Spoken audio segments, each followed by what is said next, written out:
Kalau tahu Anda akan meninggal, Anda melakukan apa? Penyihir ini tahu dia akan meninggal bagaimana. Dia dicekik sampai mati di tuk. Pembunuh adalah seekor monster yang sering membunuh orang. Dia mengerti bahwa dia tidak bisa berubah takdir, oleh karena itu, dia sangat tenang. Tetapi bawahan Piety tidak setuju. Piety adalah istri Perdana Menteri Absalom. Dia mau penyihir tinggal di rumah Perdana Menteri. Kalua tidak datang ke tempat itu jadi bisa aman. Kelihatan kegigihan bawahan sangat tinggi jadi penyihir tidak mau menolak. Dengan cepat polisi sudah menangkap pembunuh. Piety sangat senang dan berkata dengan penyihir bahwa semuanya telah diselesaikan. Tetapi dia bilang dewa kematian masih dekat di sini.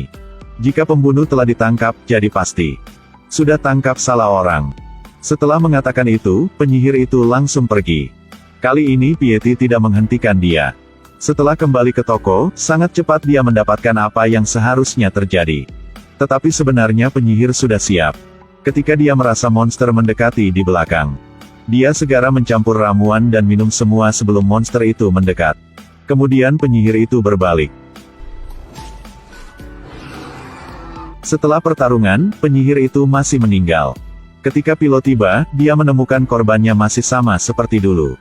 Tetapi kali ini organ tubuh tidak dikeluarkan. Pilo ragu-ragu tiba-tiba penyihir itu berbicara lagi. Polisi. Saya selalu tunggu Anda. Sebenarnya, sebelum dibunuh, penyihir itu meminum obat agar bisa meninggalkan wasiat. Surat wasiat ini menceritakan semua kebenaran ini. Orang yang memanipulasi monster itu adalah Piety. Karena dia guna mantra jadi dia telah menipu penyihir. Dia percaya kepada takhayul tentang memprediksi masa depan. Dulu dia tahu bahwa Absalom akan memiliki masa depan yang cerah, jadi dia baru menikahi. Kemudian Absalom menjadi Perdana Menteri. Dia meramalkan bahwa anak Jonah akan menjadi pria yang hebat. Oleh karena itu, dia selalu merawat anak. Waktu dekat ini, tiba-tiba Piety mengetahui bahwa suami dia memiliki anak sendiri. Sekaligus ayah biologis Jonah bukan Absalom. Karena kemampuan memprediksi anaknya masa depan, dia harus menghapus keberadaan Pilo. Ini menyebabkan monster membunuh orang di mana-mana untuk mencari Pilo. Di samping itu, Piety juga mencurigai bahwa penyihir itu mengetahui rahasia, jadi dia mau membunuh. Pada saat ini, penyihir berkata dengan Pilo, "Pacar Anda sedang bertemu bahaya. Karena kehidupan anak, seorang ibu bisa kejam. Yang pertama dia menculik anak lalu dia menyalahkan saingan suami. Selanjutnya, dia diam-diam membunuh seorang pria kemudian berbohong bahwa dia telah menyerahkan posisinya kepada anak. Dengan sengaja Piety membuat semua orang mengira dia meninggal karena tersiksa oleh Absalom. Kalau begitu, rahasia bahwa dia adalah ayah Jonah tidak akan pernah terungkap. Ini adalah tujuan utama dia. Karena untuk mencari anak tiri suami, Piety mengumpulkan mayat berbagai ras untuk menciptakan monster. Monster itu akan membunuh orang-orang yang mungkin mengetahui situasi kemudian mengambil organ mereka untuk mendapatkan informasi. Tetapi mereka masih belum menemukan identitas Pilo. Tidak terduga, Absalom menemukan Pilo sebelum Piety. Setelah dia kembali rumah, Absalom ingin melepaskan Vinyet, tetapi sayangnya, sesuatu yang tidak terduga terjadi. Satu penjaga telah dimanipulasi untuk menyerang Absalom. Meskipun dia keluar dari bahaya, Absalom masih terluka. Tetapi tragedi masih berlanjut. Setelah mengetahui kebenaran, Jonah bergegas ke kamar untuk menanyakan ayah. Oleh karena itu, Absalom sangat sedih. Perintah untuk melepaskan Vinyet belum dikirim, tetapi Piety memasuki kamar. Mendengar kata-kata anak, Absalom segera mengerti semua. Sayangnya, karena dia terlalu delusi tentang posisi di hati Piety, Absalom mengatakan apa yang dia mencurigai dari lama. Piety tidak menolak dan segera bertanya di mana Pilo. Absalom terus-menerus mengulangi bahwa Pilo tidak akan mengancam mereka. Tetapi Piety tidak percaya. Bilang saja. Bilang untuk saya. Akhirnya Absalom tercekik sampai meninggal.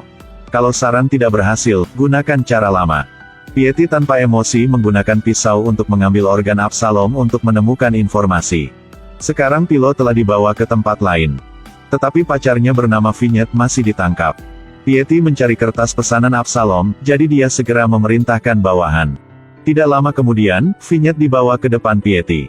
Mayat ini berbicara karena sebelum dia meninggal dia meminum ramuan untuk mengucapkan keinginannya. Penyihir itu menggunakan kehidupan untuk tahu siapa manipulator monster itu. Sekarang Vinyet sangat bahaya. Karena waktu yang mendesak, Pilo melalui saluran pembuangan untuk masuk kediaman Perdana Menteri. Memang saja, dia bertemu monster. Pilo mendekati tetapi monster itu tidak bergerak. Sebenarnya karena tidak ada yang mengendalikan monster itu sedang beristirahat. Pilo hati-hati melewati monster sedikit demi sedikit. Tetapi tidak perhatian dan membangunkan dia. Piety juga menemukan Pilo. Perang pengejaran dimulai. Monster mengejar di belakang dan Pilo berani berlari ke depan. Pilo bersembunyi di sebelah lalu menghitung waktu untuk menekan tombol, monster itu hanya tersangkut di pintu besi. Pilo memberi monster itu serangan pisau. Oleh karena itu, monster tidak bisa bergerak lagi. Sekaligus di sini, Piety juga kehilangan tautan. Pilo melanjutkan perjalanan. Dia masuk ruang bawah tanah. Serangkaian mayat muncul di depan, keadaan ini membuat penonton merasa sangat takut. Pilo sedang memeriksa situasinya, tiba-tiba Piety muncul. Akhirnya, orang yang dia mencari sudah muncul. Wajah Piety menunjukkan senyum seorang pemenang. Dia bilang kata-kata terakhir kepada Pilo. Dia melakukan semuanya untuk anak, semuanya harus baik-baik saja, tetapi tiba-tiba ibu Pilo mengirim surat kepada anak. Jadi dia mengetahui keberadaan Pilo. Surat itu adalah penyebab. Walaupun kecurigaan, Pilo tidak dapat memverifikasi fakta. Sekarang yang paling penting adalah menangkap pembunuh. Pada saat menaiki tangga, tiba-tiba tangan Pilo dicengkram. Tangan lain meraih bahu dia. Monster sudah kembali. Piety memblokir satu-satunya jalan keluar. Bagaimana Pilo bisa menang monster? Sebentar saja, dia jatuh ke tanah dan tidak bisa bergerak. Monster itu mendekat dan mengangkat Pilo.